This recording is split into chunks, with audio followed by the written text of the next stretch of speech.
I would two or three words or phrases that I think could be used to describe you amongst many would be assertive and, in a positive way, confrontational. And also that you're like seeking out a challenge, right? Yeah. Like you do not want easy street. Well, you do if it's like pajama profits, right? But as far as like your work and how you want to leave a legacy, like you want to do it, you want to do hard work the easy way or the right way, the best way. So what do you think, first of all? Sure. Yeah, I'm a rough personality. I'm very assertive, and yes, I do challenge. And in the fact that like if I see like injustice or if there's like a pile of something on the floor, we're not going to ignore it. We're going to address it. Right. And like I mean, I think my underlying goal, like in the assertiveness and like calling out stuff, is trying to do what I feel is right.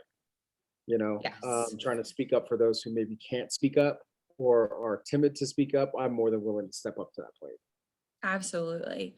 And so then that's like your personal life, probably like as a husband, as a dad, as a guy in the grocery store, but also in your work as a photographer, right? Like that has shaped your personal work with, if anybody who knows you knows personal work and professional work are like tightly and complicatedly intertwined. Yeah, like I mean, I'll post like a family session that was a paid thing, and then within seconds of that, I'll post a story about something that I'm super passionate about that has nothing to do with photography.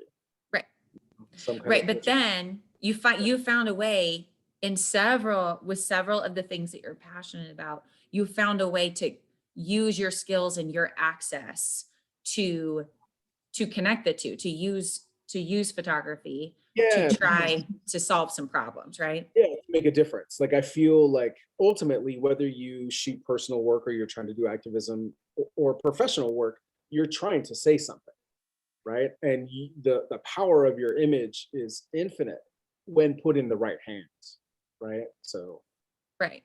So have you always, the thing of like, one of the things I love about Instaproofs and like our community, and the more I've been involved, the greater the greater my understanding is that like we have folks who have been holding a camera for like a minute and a half. And we have folks who have been doing this for 1,000 years. And we have folks who shoot on glaciers and people who exclusively shoot little league teams. And like, it's all getting equal billing within Instaproofs. Everybody gets the same customer service. Everyone's work is equally important. So that being said, some of us would say, I can't, like, I'm just trying to like learn. I'm trying to gain some traction. Like back in your early days, did you have like the time or the ability or the wisdom to be working towards activism and allyship within your photography? Or is that something that's come over time? it definitely came over time. When I first started, I didn't know anything. I didn't really have a mentor. I kind of like stumbled along on my own and fell on my face a ton. Specifically, and not ever really charging the right amount, like not knowing what my worth was at the beginning, or like just giving away the copyright, like here, have all the negatives, and like here's all the files, and realizing that that's not a sustainable business, Right. at least in from my standpoint. But I think a lot of it started with just pointing the camera at my kids, and documenting their lives as they were these little magical things, and now they're these angsty teenagers with moods and things. I'm like, get a haircut, and we need to buy you new clothes. Like, Yes. But so I mean, a lot of that, and like just seeing certain things happen to my kids, or like just in their community, my community, and then opportunities. It's like you kind of said, access. Like I think one of the biggest projects that I ever did, that again, I on my own accord, there was no money ever exchanged. Like when we lived in Hawaii, I started to shoot something that I'm so not into, which is high school football.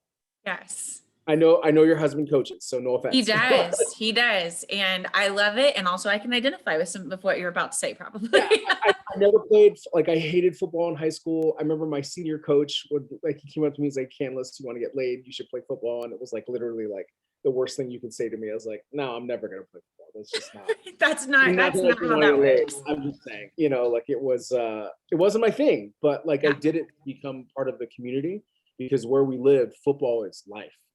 And Right. not because, I mean, yes, a lot of the kids really love the sport, but it's more of a legacy kind of thing, and also Right. an opportunity, a way to get out of kind of the socioeconomic background you were kind of pushed into.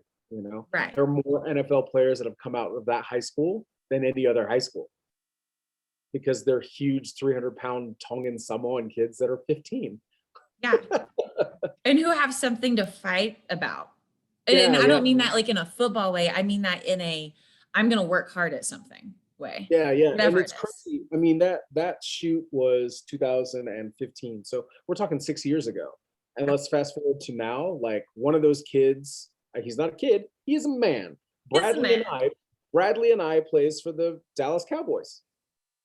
Like, It's nuts. yeah, and, like, there's 2 other kids, the Canijo brothers, that play for Boise State that will probably get drafted, after this, whatever the next one is. I don't really know Right. much about it, but, it's crazy. Like, anyway, and, like, when I went into it, I was like, "Let's just do something for the community," Right. and that was the season where they went undefeated. I think total points scored against them was just over 30 the whole Mm. season, and they won states. So Yeah. it was like, what a time to pick up the camera. Like, Right. Absolutely. Well, and I yeah, think that just not talking about Instaproofs or just talking about being people, which is what Instaproofs and other, services like this allow us to be, um, is just whenever I think the best kind of getting involved and the best kind of allyship or that's hard to say, being an activist, is I think it's whenever we go into it with a genuine heart, but then whenever there's payback like that of like you gained empathy and you gained like respect and appreciation for something that you had previously had a negative experience with. Like whenever we grow our capacity for like loving other people, like I think that's a good sign that we're doing something that's a good thing. and, like, it's turned out to be something really cool. Like from that, like, it ended up being the cover of a magazine, of a local magazine there in Hawaii called Flux. And then just recently, it didn't pan out, but it was still pretty cool. I got a call from HBO, and they're like, "We want to license these images because we're filming this new show at Kahuku High School, and, like, the main character is all about Kahuku football because it's huge." And, like, for me, I was like, I can't take a dime of this money.